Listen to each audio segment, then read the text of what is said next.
નાનો આલ્ફાબેટ લખો એટલે કે આપણે સ્મોલ આલ્ફાબેટ લખવાનું છે બરાબર આપણે અહીંયા ચિત્ર ડ્રો કરતા જઈશું અને આપણે ચોરસ ખાનાની અંદર તેનો સ્મોલ આલ્ફાબેટ લખીશું બરાબર તો ચાલો અહીંયા આપણે ચિત્ર ડ્રો કરીશું બરાબર તો ચાલો અહીંયા આપણે શું કરીશું સૌપ્રથમ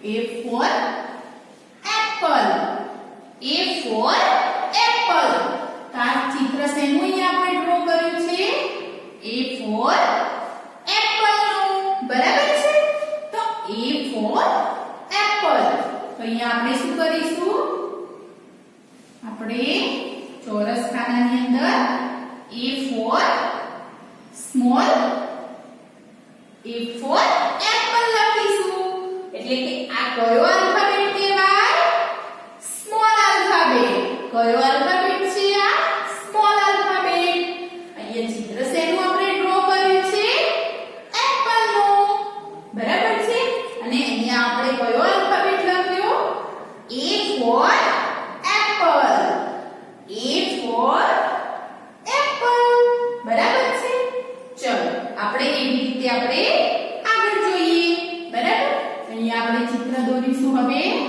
B for ball શેનું ચિત્ર દોરીશું આપણે અહીંયા B for ball બરાબર અહીંયા આપણે B for ball A for apple B for ball તો A for apple આપણે સ્મોલ લખ્યું હવે આપણે B for ball તો અહીંયા આપણે શું કરવાનું છે B for ball લખીશું બરાબર તો અહીંયા આપણે શું કરીશું B for ball તો અહીંયા આપણે સ્મોલ આલ્ફાબેટ લખીશું B for ball બરાબર છે તો અહીંયા A for apple B for ball જે આપણે શું કરવાનું છે ચિત્ર જોવાનું કે આ ચિત્ર શેનું છે પછી આપણે ચોરસ ખાનાની અંદર આપણે સ્મોલ આલ્ફાબેટ લખવાના છે શું કરવાનું છે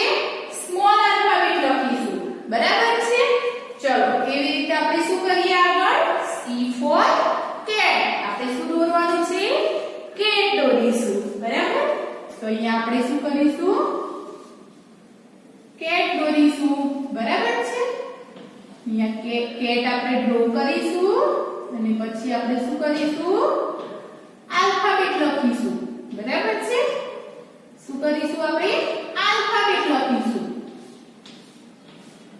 સરસ મજાની આપણે શું ડ્રો કરી છે કેટ ડ્રો કરી બરાબર છે હવે આપણે શું કરીશું ચિત્ર શેનું છે આપણે તો C for cat નું શેનું ચિત્ર છે C for cat તો અહીંયા આપણે હવે ચોરસની અંદર આપણે શું લખીશું C for cat કયો આલ્ફાબેટ લખવાનો છે C for cat પણ કયો આલ્ફાબેટ લખવાનો કે સ્મોલ આલ્ફાબેટ બરાબર અહીંયા શું લખેલું છે પહેલો નાનો નાનો એટલે કે સ્મોલ આલ્ફાબેટ બરાબર તો A for apple B for ball C for cat હવે શું આવશે D for doll અહીંયા આપણે શું કરીશું ડોલ દોરીશું મસ્ત મજાની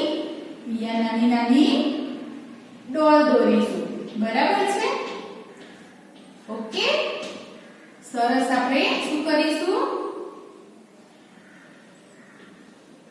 ડોલ દોરીશું બરાબર પછી આપણે શું કરીશું ડોલ દોરીને એનો આપણે સ્મોલ આલ્ફાબેટ લખીશું બરાબર છે ઓકે સરસ મજાની આપણે શું દોરી રહ્યા ડોલ દોરે છે બરાબર હવે આપણે શું કરીશું અહીંયા ચોરસ ખાનાની અંદર કે આ શેનું અહીંયા આપણે ડ્રો કર્યું છે ચિત્ર એનો આપણે સ્મોલ આલ્ફાબેટ લખીશું બરાબર છે તો આ શું છે D for doll શું છે આ D for doll તો અહીંયા આપણે શું કરીશું D for doll લખીશું સ્મોલ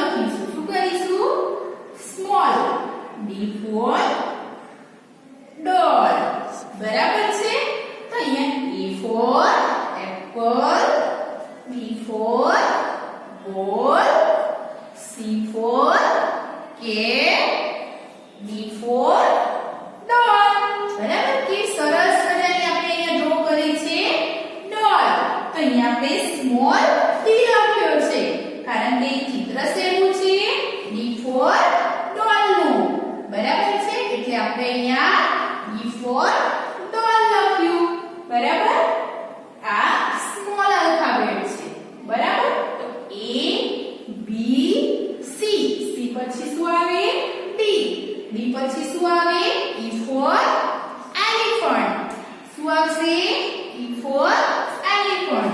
તો અહીંયા આપણે શું કરીશું એલિફન્ટ ડ્રો કરીશું અને પછી આપણે અહીંયા લખીશું.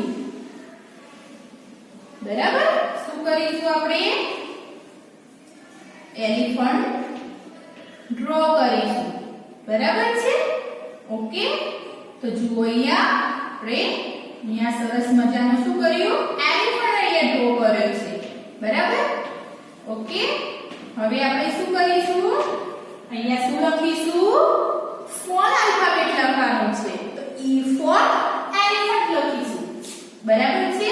તો અહીંયા આપણે શું કરીશું E for elephant.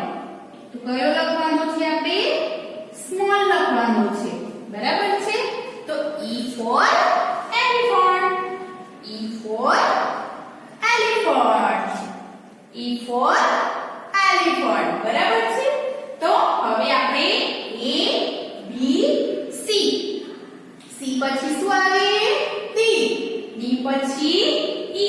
હવે E પછી શું આવશે તો E પછી F for fish. F for fish. તો અહીંયા આપણે શું કરીશું fish ડ્રો કરીશું. બરાબર છે.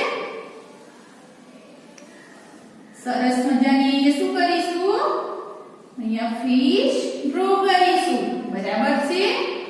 પછી શું કરીશું આપણે ચોરસમાં આપણે શું કરવાનું છે આલ્ફાબેટ લખવાનું છે. બરાબર છે. શું કરીશું આલ્ફાબેટ લખીશું. Okay okay. તો ચલો અહીંયા શું કર્યું છે સરસ મજાની આપણે ફિશ દોરી છે. બરાબર. હવે આપણે શું કરીશું ચોરસ ખાનું દોરીશું અને કયો આલ્ફાબેટ આવે એ લખીશું. તો અહીંયા આપણે જોઈએ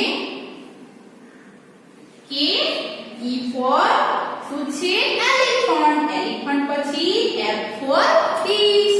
શું આવે F for fish. અહીંયા આપણે F for fish લખીશું. બરાબર ખ્યાલ આવ્યો. ચલો ફરી આપણે જોઈએ A for apple. તો આ કયો છે સ્મોલ આલ્ફાબેટ છે. કયો આલ્ફાબેટ છે small. B for ball. B for ball. C for cat. C for cat. એ પછી શું છે અહીંયા D for doll.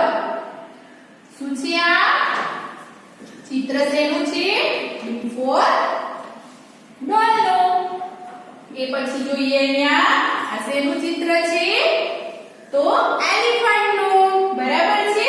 તો E for elephant. શું છે અહીંયા E for elephant. લાસ્ટમાં શેનું ચિત્ર છે આ તો F for fish નું. શેનું છે અહીંયા ચિત્ર F for fish નું. ફરી આપણે અહીંયા એકવાર જોઈશું. બરાબર. આ ચોરસ ખાનાની અંદર આપણે કયા આલ્ફાબેટ લખ્યા છે તો સ્મોલ આલ્ફાબેટ લખ્યા છે. બરાબર છે. અહીંયા આપણે એપલ નું ચિત્ર ડ્રો કર્યું છે. તો અહીંયા સ્મોલ A લખ્યો છે. એવી રીતે અહીંયા B for ball નું ચિત્ર છે. તો અહીંયા આપણે B for